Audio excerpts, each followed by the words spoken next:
Welcome students, welcome to Manabadi videos. JEE mains 2024 April session ఆఫ్లైన్లో ఉంటుందా అంటే NTA ఇచ్చిన ఒక ప్రెస్ నోట్ ప్రకారం, ఒక మీడియాకి ఇచ్చిన ఇంటర్వ్యూ ప్రకారం మోస్ట్లీ ఆఫ్లైన్లోనే ఉంటుంది అని చెప్పి మనకు చాలా ఇన్ఫర్మేషన్ అయితే కనబడుతోంది. సో దీనికి సంబంధించి నేను కొన్ని మీకు screen shots as well as వాళ్ళు రిలీజ్ చేసిన కొన్ని పేపర్ కటింగ్స్ అవి కూడా మీకు షేర్ చేయబోతున్నాను. సో వీడియోని కంప్లీట్గా చూడడానికి ట్రై చేయండి. టోటల్ ఇన్ఫర్మేషన్ అయితే దొరుకుతుంది. అలాగే ఫస్ట్ టైం వచ్చిన యూజర్స్ ఖచ్చితంగా మన ఛానల్ సబ్స్క్రైబ్ చేసుకోండి. ఎందుకంటే జేఈ మెయిన్స్ కానీ, ఎంసెట్ కానీ, ఇంటర్మీడియట్ ఇలా అన్ని ప్రతి ఒక్క దాని గురించి లేటెస్ట్ ఇన్ఫర్మేషన్ ఇస్తూ మీకు యూస్ఫుల్ ఇన్ఫర్మేషన్ కూడా ఇవ్వడం జరుగుతుంది. అలాగే పక్కన బెల్ ఐకాన్ ప్రెస్ చేసి ఆల్ అనే ఆప్షన్ సెలెక్ట్ చేసుకుంటే నేను చేసే ప్రతి ఒక్క వీడియో మీకు నోటిఫికేషన్ రూపంలో వస్తుంది. కాబట్టి ఎక్కడ మీరు మిస్ అయితే అవ్వరు. ఎన్టీఏ కీ రిలీజ్ చేసిన తర్వాత నేను ఒక వీడియో చేయడం జరిగింది. జేఈ మెయిన్స్ జనవరి 27th షిఫ్ట్ ఎగ్జామ్ రాసిన వారికి విద్యార్థులందరికీ అన్యాయం జరిగింది అని చెప్పి. సో దీనికి నా అనాలిసిస్ ప్రకారము జేఈ మెయిన్స్ 27th షిఫ్ట్లో ఎక్కువ మందిని అలొకేట్ చేయడం వల్ల సో స్టూడెంట్స్కి అక్కడ పేపర్ టఫ్గా రావడం, తర్వాత అలాగే హైయెస్ట్ పర్సంటేజ్ కూడా మారిపోవటము, దాంతో చాలామంది స్టూడెంట్స్కి మార్కులు ఎక్కువ వచ్చినప్పటికీ కూడా పర్సంటేజ్ చాలా మారిపోయింది అని నా అనాలిసిస్ రావడం జరిగింది. దీంతో జేఈ మెయిన్స్ వాళ్ళు ఏం చేశారంటే ఒక రిపోర్ట్ రిలీజ్ చేయడం జరిగింది. వీళ్ళు ఏం చెప్పారంటే, మీరు అనుకున్నట్టు 27th ఒక్క రోజే మేము ఎక్కువ అకామిడేట్ చేయలేదు, ఈవెన్గా ప్రతి ఒక్క షిఫ్ట్కి ఈవెన్గా మేము స్టూడెంట్స్ని అకామిడేట్ చేశాము అని చెప్పేసి వాళ్ళు ఒక రిపోర్ట్ని అయితే ఇవ్వడం జరిగింది. సో ఆర్టీఐ ఫైల్ అయిన తర్వాత ఈ రిపోర్ట్ బయటకు వచ్చింది మనకు. సో ఈ రిపోర్ట్ ప్రకారం ఏంటంటే లాస్ట్ అంటే 10 షిఫ్ట్స్కి కూడా ఈవెన్గా ఉంది అని చెప్పారు. సో ఇంకా మనం వాళ్ళ ఎన్టీఏ అఫీషియల్గా ఇచ్చారు కాబట్టి మనం దాన్ని ఓకే అని చెప్పి మనం నమ్మాల్సిందే. బట్ ఓవరాల్గా అయితే మాత్రం మన report analysis as well as comments, student comments, వాళ్ళు ఇచ్చిన ఫిల్ చేసిన ఫామ్ ప్రకారం 27th ఎవరైతే రాశారో ఎక్కువ మార్కులు వచ్చినప్పటికీ కూడా చాలా తక్కువ పర్సంటేజ్ వచ్చింది.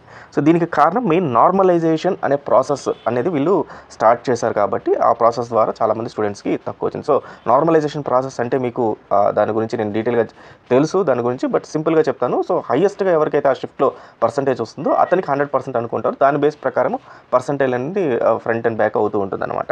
సో ఇది జనరల్గా జరిగింది. సో ఈ రిపోర్ట్ చూసిన తర్వాత నేను మళ్ళీ ఇమీడియట్గా ఇంకొక వీడియో చేయడం జరిగింది. సో ఏంటంటే 27th నేను చేసిన వీడియో ఏదైతే ఉందో అది రాంగ్, సో నా అనాలిసిస్ రాంగ్, సారీ అని చెప్పి చెప్తూ పెట్టాను.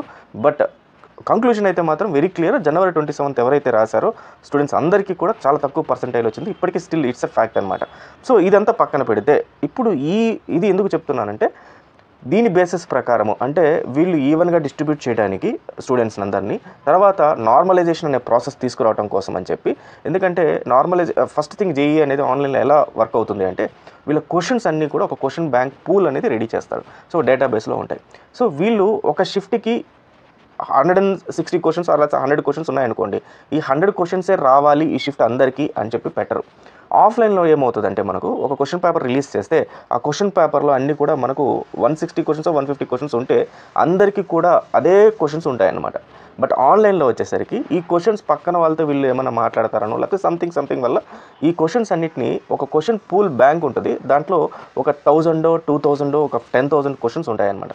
ఈ క్వశ్చన్స్ నుంచి ఆ షిఫ్ట్ ఉన్న వాళ్ళందరికీ ర్యాండమ్గా క్వశ్చన్స్ రావడం జరుగుతుంది. అంటే ఒక క్వశ్చన్ ఒక అతనికి వచ్చింది, ఇంకో పక్కన అతనికి అదే క్వశ్చన్ రావచ్చు రాకపోవచ్చు, ఒకవేళ వచ్చినా సేమ్ ఆర్డర్లో రావచ్చు రాకపోవచ్చు. సో ఈ కౌంట్ మనకు తెలియదు ఎన్ని క్వశ్చన్స్ పూల్ ఉంటాయండి, కానీ మెకానిజం అయితే ఇదే అనమాట.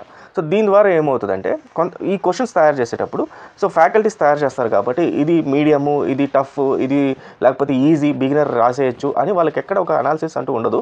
ఒక క్వశ్చన్ బ్యాంక్ తయారు చేసి ఎన్టీఏకి ఇస్తారు. ఎన్టీఏ వాళ్ళు దాన్ని షిఫ్ట్ ప్రకారం ఒక పూల్లో పెడతారు. ఆ పూల్లో ఇది పోయి వాళ్ళ అల్గారిథం పిక్ చేస్తుంది ఎన్ని క్వశ్చన్స్ కావాలి. మ్యాథ్స్కి ఒక 45 or 50 క్వశ్చన్స్ కావాలంటే 50 పిక్ చేసి స్టూడెంట్కి చూపిస్తుంది. సో దీని ద్వారా ఏమవుతుందంటే, కొన్ని క్వశ్చన్స్ టఫ్ కొంతమంది స్టూడెంట్స్కి వస్తాయి, కొంతమందికి తక్కువ టఫ్ ఉండే వస్తాయి. దీని ద్వారా స్కోర్స్ వాళ్ళవి చాలా వేరియేషన్స్ వచ్చేస్తున్నాయి అనమాట. సో ఈ ప్రాసెస్లో, ఆన్లైన్ ప్రాసెస్లో this is the biggest problem. So ఎప్పుడైతే ఈ ప్రాబ్లం వచ్చిందో, నార్మలైజేషన్ అనే ప్రాసెస్ని ఎన్టీఏ కాదు మొత్తం ఓవరాల్గా ఆన్లైన్లో ఉన్న వాళ్ళందరూ కూడా తీసుకొచ్చారు. ఈవెన్ ఆఫ్లైన్లో కూడా ఒకనొక టైంలో ఎప్పుడైతే కొంతమందికి కొంతమందికి ఎగ్జామ్ పెడతామన్నప్పుడు ఇలాంటి నార్మలైజేషన్ ప్రాసెస్ అనేది యాక్సెప్టెన్స్లో ఉండింది. అయితే నార్మలైజేషన్ వల్ల ఏమవుతుందంటే, తక్కువ వచ్చిన వాళ్ళకి ఎక్కువ పర్సంటేజ్లు, ఎక్కువ వచ్చిన వాళ్ళకి తక్కువ పర్సంటేజ్లు, ఇది జరుగుతూనే ఉంది. ప్రజెంట్ మనం ఈవెన్ జేఈలో కూడా చూడటం జరిగింది. Now NTA has taken a big decision. So ఆ డెసిషన్ ఏంటంటే, ఎన్టీఏ వాళ్ళు 1.5 lakh స్టూడెంట్స్ కన్నా అబోవ్ ఎవరైతే ఎగ్జామ్ రాయబోతున్నారో వాళ్ళందరికీ కూడా ఆఫ్లైన్లోనే కండక్ట్ చేస్తాము ఎగ్జాము, కానీ 1.5 lakh నుంచి తక్కువ రాసే వాళ్ళందరికీ ఆన్లైన్లో చేస్తాము అన్నారు. NEET almost 20 lakhs plus throughout India రాస్తారు. సో అదే ఆఫ్లైన్లోనే జరుగుతుంది. సో దీని గురించి వీళ్ళు ఏం చేశారంటే, ఇప్పుడు ఈసారి సియుఈటి అనే ఎగ్జామినేషన్ అనేది ఎన్టీఏ కండక్ట్ చేస్తుంది. ఈ CUET examination just like graduation entrance test అలాగా అనుకోండి ఫర్ నార్త్ ఇండియన్స్. దీంట్లో ఆల్మోస్ట్ 1.5 lakh మెంబర్స్ అప్లికెంట్స్ అయితే దీనికి రిజిస్టర్ చేసుకుంటారు. సో కాబట్టి ఈసారి జరగబోయే సియుఈటి ఎగ్జామినేషన్ని మేము ఆఫ్లైన్లో కండక్ట్ చేస్తున్నాము అని చెప్పి దానికి రిలవెంట్గా ఇంకొక ఇన్ఫర్మేషన్ చాలా ఇంట్రెస్టింగ్గా రిలీజ్ చేసేది. ఏంటంటే CUET UG is set to a major overhaul this year, subjects for which more than 1.5 lakh applicants are registered. It will be conducted in pen paper mode, while those with application numbers below this mark will be computer based. Another big change in the common university entrance test undergrad CUET UG is that most papers are likely to be conducted in single shifts, thus doing away with the normalization process required for multi-session examinations.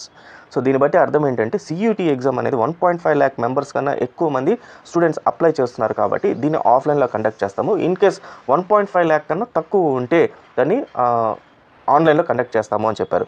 Major reason ఏంటంటే the normalisation process ఏదైతే ఉంటుందో ఈ normalisation ప్రాసెస్ని తీసేయడం కోసం అని చెప్పి చేస్తున్నాము అని చెప్పి ఇచ్చారు. CUET almost 1.5 lakh. Then JEE మనకు మొన్న జనవరి సెషన్లో 12 lakh మెంబర్స్ అప్లై చేశారు. ఇంచుమించు ఈవెన్ ఏప్రిల్ సెషన్లో కూడా 12 lakh మెంబర్స్ ఉంటారు.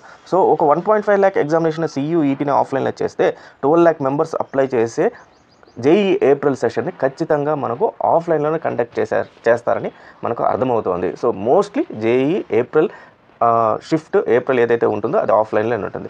సో నేనైతే మాత్రం అది ఆఫ్లైన్లో చేస్తే చాలామంది స్టూడెంట్స్కి యూజ్ అవుద్ది అని అనుకుంటున్నాను. ఎందుకంటే నార్మలైజేషన్ అయితే ఉండదు కాబట్టి.